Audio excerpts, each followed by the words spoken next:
তিনকে ভাগ করলে একবার যাবে, তোমরা জানো 3 একে কত? 3। ওকে, তাহলে বিয়োগ করলে শূন্য থাকে, তাহলে শূন্য তো লেখার দরকার না, আমরা সাইড থেকে কত নামাবো? এই 2 নামালাম। ওকে, মনে হচ্ছে ভাগ শেষ, মনে হচ্ছে ভাগ শেষ। খুব খেয়াল কিন্তু দেখো তো, 3 একে 3 আর 2 5 মিলল 32। এই আমরা জানো না, ধরো 5কে আমি 2 দিয়ে ভাগ দিব, 2 দুগুণে 4, 1 থাকে, তাহলে 2 দুগুণে 4 আর 1 5 মিলে না 5? তো এখানে কি মিললো? 3 একে 3 আর 2 5, 32 আছে তো, মিলেছে।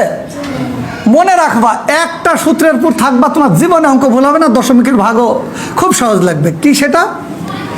এই যে উপর থেকে আমি এই 2 কি বিয়োগের ফলে পেয়েছি না উপর থেকে নামিয়েছি? ইয়েস, আমি বিয়োগের ফলে পাইনি, আমি উপর থেকে নামাইছি। মনে রাখবা যে আমি উপর থেকে নামাবো কিন্তু ভাগ দিব না, এটা হতে পারে না। সবাই কেমন আছো? আমি আল্লাহ পাকের অশেষ মেহেরবানিতে অনেক বেশি ভালো আছি। দেখো, আমাদের আজকের টপিক দশমিকের ভাগ। খুবই মজা করে শিখবো, তবে একটু ধৈর্য ধরে। এই ভাগটা করতে হলে একটু বেসিক লাগবে। এই বেসিকটা নিলে এত মজা পাবা যা মানে বলে বোঝানোর মতো না। ওকে, একটুখানি আমরা বেসিকটা নিয়ে নিই। হ্যাঁ, খেয়াল করো সবাই। আচ্ছা, ধরো তোমাদেরকে বললো যে 32কে 3 দিয়ে ভাগ করতে। সাপোজ এই 3 দিয়ে, কয় দিয়ে? 3 দিয়ে। তো 3 দিয়ে 3কে ভাগ করলে একবার যাবে, তোমরা জানো 3 একে কত? 3। ওকে, তাহলে বিয়োগ করলে শূন্য থাকে, তাহলে শূন্য তো লেখার দরকার না, আমরা সাইড থেকে কত নামাবো? এই 2 নামালাম। ওকে, মনে হচ্ছে ভাগ শেষ, মনে হচ্ছে ভাগ শেষ। খুব খেয়াল কিন্তু দেখো তো, 3 একে 3 আর 2 5 মিলল 32। এই আমরা জানো না, ধরো 5কে আমি 2 দিয়ে ভাগ দিব, 2 দুগুণে 4, 1 থাকে, তাহলে 2 দুগুণে 4 আর 1 5 মিলে না 5? তো এখানে কি মিললো? 3 একে 3 আর 2 5, 32 আছে তো, মিলেছে। মনে রাখবা, একটা সূত্রের উপর থাকবা, তোমার জীবনে অঙ্ক ভুল হবে না, দশমিকের ভাগও খুব সহজ লাগবে। কি সেটা? এই যে উপর থেকে আমি এই 2 কি বিয়োগের ফলে পেয়েছি না উপর থেকে নামিয়েছি? ইয়েস, আমি বিয়োগের ফলে পাইনি, আমি উপর থেকে নামাইছি। মনে রাখবা যে আমি উপর থেকে নামাবো কিন্তু ভাগ দিব না, এটা হতে পারে না। বলতে পারো, স্যার কিভাবে ভাগ দিব স্যার 2কে? কারণ একবার দিলে 3 একে 3, একবার দিলেও তো বেশি হয়ে যাচ্ছে। হ্যাঁ, তোমার একবার না, আমি শূন্যবার দিতে পারবো। তাহলে একবার না গেলে আমি কয়বার দিব? 3 এ 0 আর 0, শূন্যবার তো যায়, তাই না? একবার না গেলে শূন্যবার যায়, তাহলে বিয়োগ করে 2, এই 2 অবশিষ্ট।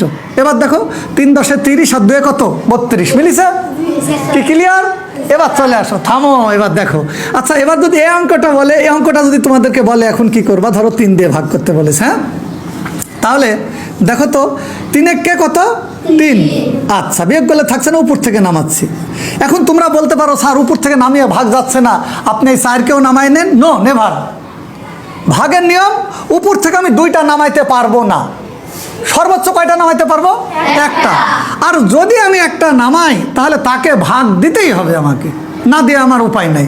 তাহলে আমি 0 বাদ দিই, 3 এ 0 আর 0।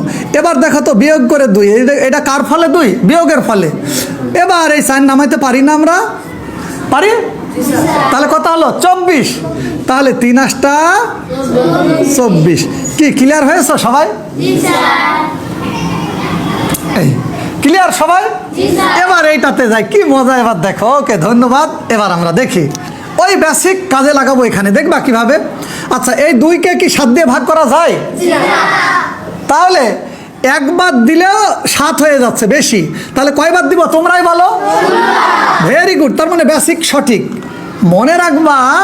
আচ্ছা, 0 7 এ 0 আর 0, এই যে কত, তাহলে বিয়োগ করলে কত থাকছে? 2। মনে রাখবা যে বেসিক, অর্থাৎ আটা যদি সানা ভালো হয় তাহলে রুটি ভালো হবে, আর যদি সানা ভালো না হয় রুটি ভালো হবে না। আমি এটাই বলতে চাচ্ছি, এই বেসিকটা দিলাম, এটা যদি সঠিক নাও এটা বলে দিতে পারবা। দেখেছো, বলতে পারলা না? তাহলে 0 বাদ দিলে 2।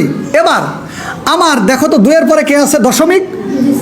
মনে রাখবা, এই দশমিক অতিক্রম করতে হলে অবশ্যই দশমিকের একটা বিহিত করেই যেতে হবে।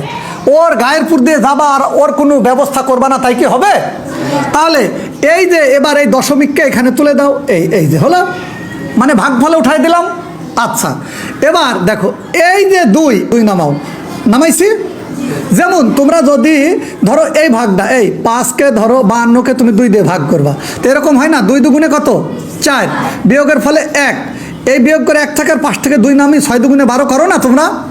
তো তাই তো 2 এর মধ্যে থেকে শূন্য বাদ দিলে 2, আর এই যে উপর থেকে 2 নামাইলাম, না বুঝনি? ওকে, ভেরি গুড। এবার কয়বার যাচ্ছে বলো? 3 7 হ্যাঁ 21, বিয়োগ করলে 1। এবার কাকে নামাবো বলো তো? Very good, 14। তাহলে কত দিব বলো? 7 দুগুণে 14, এই যে 0। ক্লিয়ার সবাই? কি বুঝতে পেরেছো? ঠিক আছে, সবাই ভালো থাকবা, সুস্থ থাকবা, এই কামনায় বিদায় নিচ্ছি। আল্লাহ হাফেজ।